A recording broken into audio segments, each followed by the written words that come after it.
Good morning everybody. पिछले video में हम लोग ऑब्जेक्टिव के बारे में पढ़ रहे थे। वहाँ हम लोगों ने देखा कि ऑब्जेक्टिव दो तरह के होते हैं, एक एजुकेशनल ऑब्जेक्टिव और दूसरा टीचिंग ऑब्जेक्टिव। टीचिंग ऑब्जेक्टिव में हम लोगों ने देखा कि इस उद्देश्य की पूर्ति के बाद बच्चे के व्यवहार में एक तरह का परिवर्तन होता है। बच्चे के व्यवहार में एक तरह का परिवर्तन होता है, इसलिए इसे बिहेवियरल ऑब्जेक्टिव के नाम से भी जानते हैं। साथ ही साथ हम लोगों ने यह भी देखा कि इसका संबंध टीचिंग लर्निंग प्रोसेस से होता है। ये सुपरिभाषित, निश्चित, स्पष्ट, विशिष्ट एवं मापने योग्य होते हैं। यह संपूर्ण शिक्षण संरचना को दिशा निर्देश प्रदान करते हैं। संपूर्ण शिक्षण संरचना को दिशा निर्देशन देने का काम यह उद्देश्य करता है या यह इस उद्देश्य के द्वारा होता है। इसलिए इसे हम इंस्ट्रक्शनल ऑब्जेक्टिव भी कह सकते हैं। तो इन बातों पर अगर हम गौर करें तो पता चलता है कि टीचिंग ऑब्जेक्टिव दो तरह के होते हैं या इसके दो प्रकार हैं, या आप यह भी कह सकते हैं कि इसे हम दो नाम से जानते हैं, एक इंस्ट्रक्शनल ऑब्जेक्टिव और दूसरा बिहेवियरल ऑब्जेक्टिव। अब आगे हम लोग बात करेंगे कि टीचिंग ऑब्जेक्टिव के बारे में कहा गया है कि the teaching objective of all subjects depends upon the principle of cos. Principle of cos, KUAS, cos, and it is related to the nature of topic, subtopic और कंटेंट। देखिए, सभी विषयों के शिक्षण उद्देश्य क्वास के सिद्धांत पर आधारित होता है। क्वास टॉपिक, सब टॉपिक या कंटेंट के प्रकृति पर निर्भर करता है, या आप कह सकते हैं यह डिपेंड करता है, इसका संबंध होता है। तो हम लोगों ने अब यह समझ लें कि क्वास, हम लोगों को अब यह समझना है कि क्वास है क्या। देखिए, क्वास में चार वर्ड हैं, KUAS।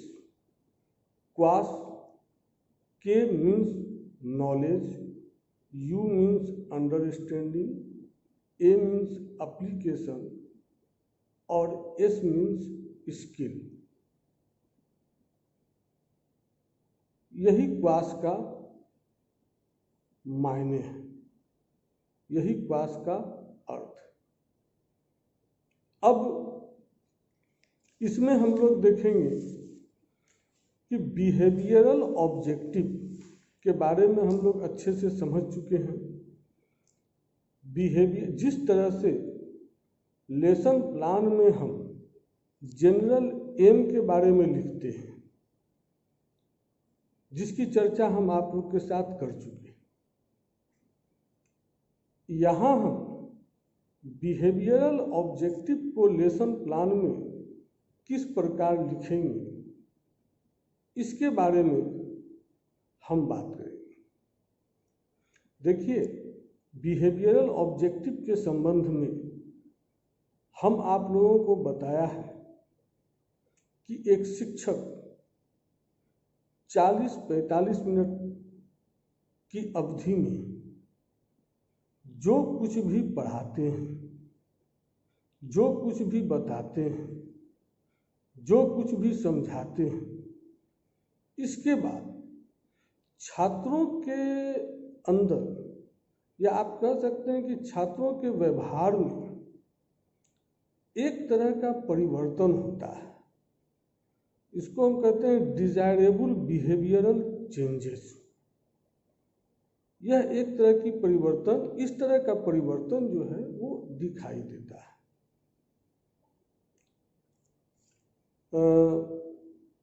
हम कह सकते हैं कि छात्र उस टॉपिक के बारे में क्या सीखा, क्या जाना, क्या समझा,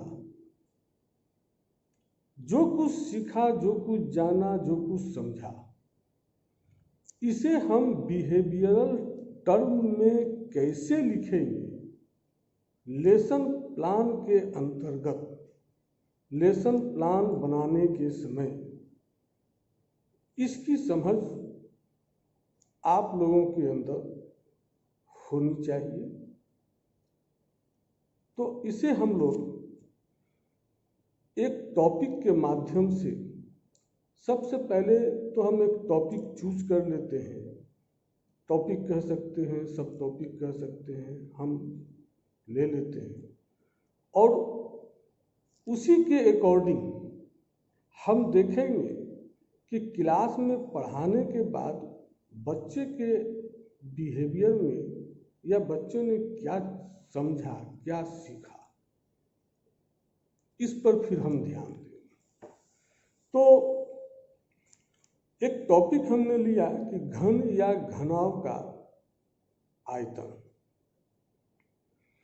तो घन या घनाव का आयतन जब हम लिया तो इसे बिहेवियरल टर्म में लिखते समय ध्यान से सुन लीजिए, इस टॉपिक को बिहेवियरल टर्म में लिखते समय हम क्वास के प्रिंसिपल को ध्यान में रखेंगे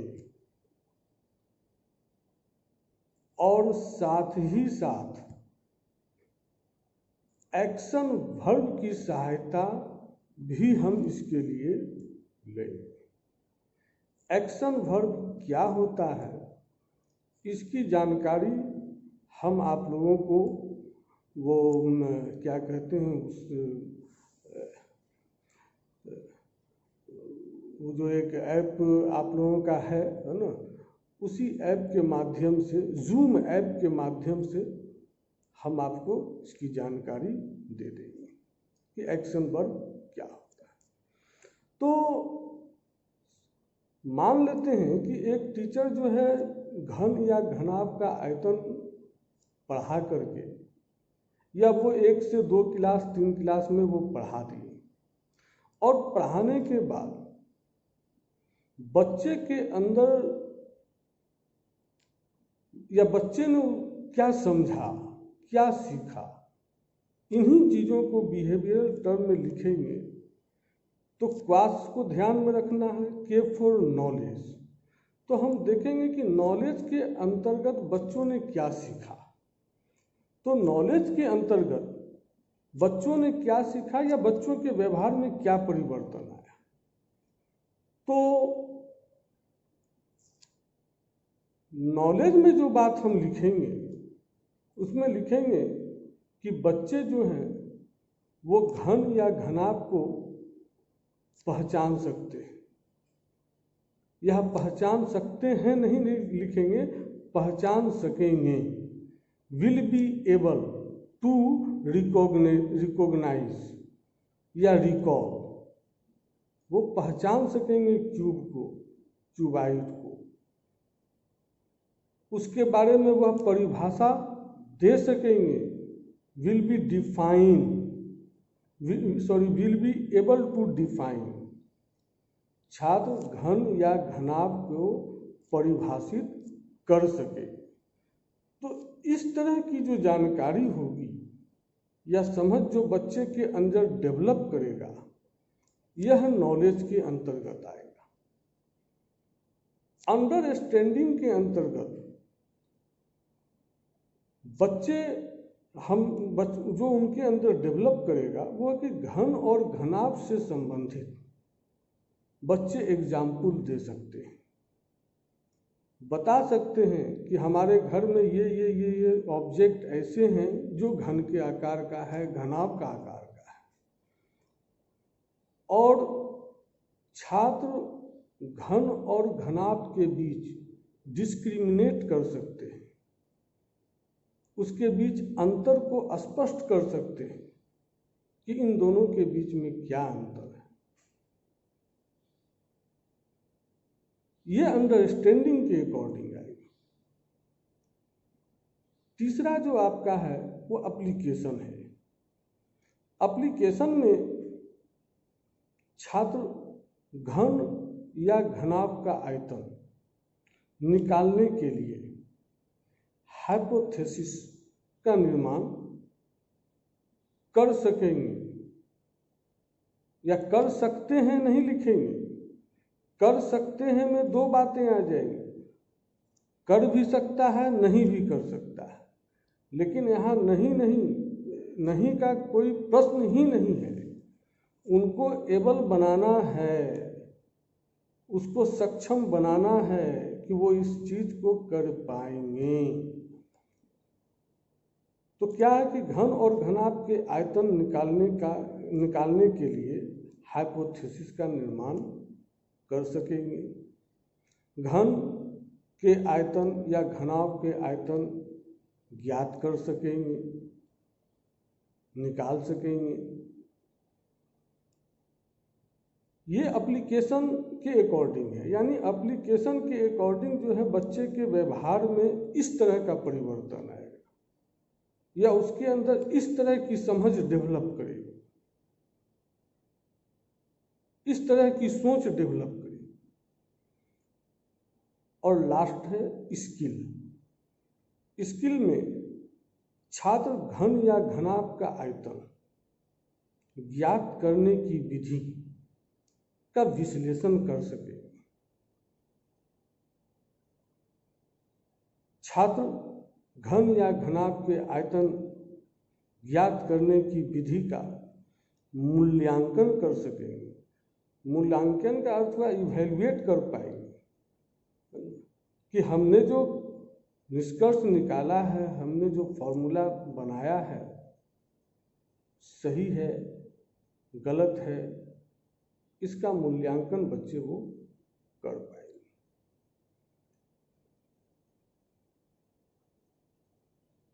अगला जो वीडियो हमारा आएगा, हम उसमें बात करेंगे कि एम्स एंड ऑब्जेक्टिव में अंतर क्या होता है, और फिर उसके बाद हम लोग पढ़ेंगे कि objective of teaching mathematics eight 2 level. Okay, thank you.